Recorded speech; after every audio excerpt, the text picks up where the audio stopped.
receiving was a test of the National Weather Service warning alarm tone.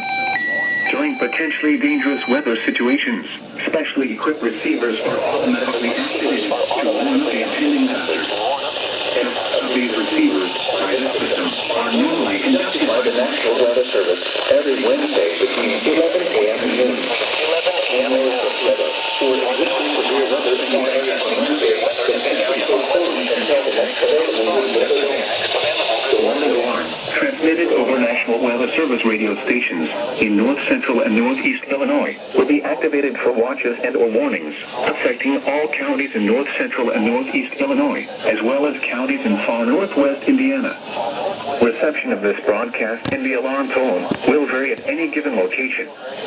This variability, normally more noticeable at a distance from a given transmitter, will occur even though you are using a good quality receiver in perfect working order. This concludes the tone alarm test. We will now return to our regular program.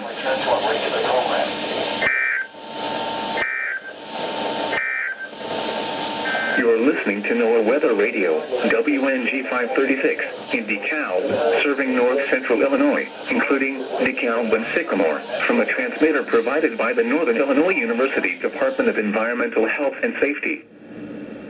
The current time is 11:08 a.m. Central Standard Time.